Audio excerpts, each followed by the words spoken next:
I looked into the night as a nearby alarm went off. It was Tuesday, or was it Thursday already? I always messed up my days and dates.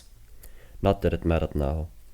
I slowly walked towards the alarm and let out a sigh as my long black hair got caught in the wind and was blown behind me, revealing hair that started to sprout quickly on my neck.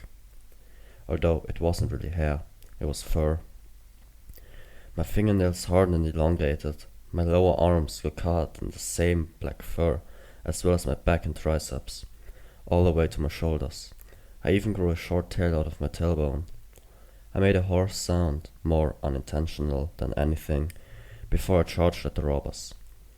They were soon put in place, not like it mattered. My mind has brought back some suppressed memories into the full front of my mind, and I should take a break from all this hero shit. Not like I thought it mattered. It was what my superiors at the ACS told me, that I needed a break. But doing this heroing kept me in their good books, as well as me distracted. Well, I call it heroing, and often I hear them calling her, but thinking back, I never really was one until these people took me in. Soon, I sat in a room with a reporter across from me. Felt like I was watching a movie at the time.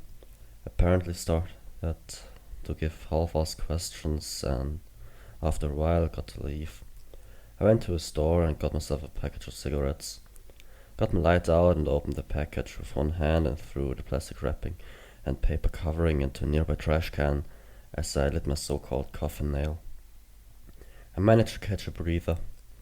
I got my headphones from my bag and turned them on.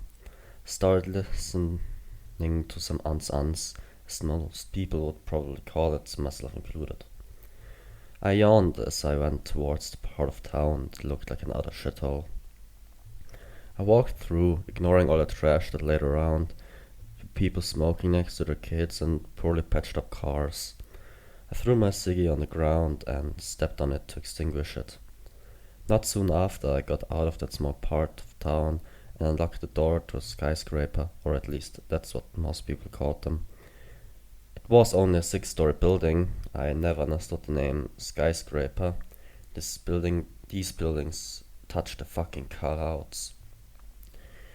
These were far off from that, but skyscraper was still a better name than high houses. I entered the elevator and tapped the panel to go to the 6th floor. If my mental space had been better, I would have used the stairs, but I neither had the endurance after having smoked, nor the motivation after all these memories. The memories of 10 to 15 years ago, memories of a suicidal and shut-in teenager. A male who prayed for death that would never come. At least I got my superpower from it. Some may consider it a good thing, actually. I noticed my daydreaming had distracted me for a while, as I noticed that I was already on the top floor and the door had opened. I opened the outer door of the elevator, turned left, and let the elevator door fall closed behind me as I unlocked the door to my flat. I don't need much, never really did. I basically watched myself take my jacket, a trench coat, off and hung it up. I took the military-style boots that I wore off and went to my room.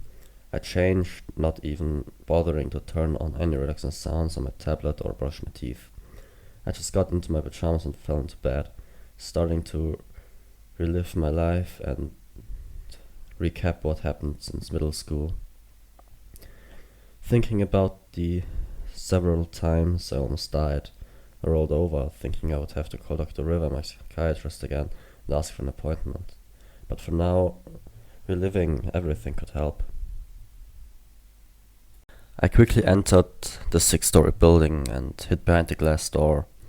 I was crying, tears running down my face as I put my school bag in front of me. I noticed my bottle wasn't in it, but I was not going to go out there again. Not while they were there, at least.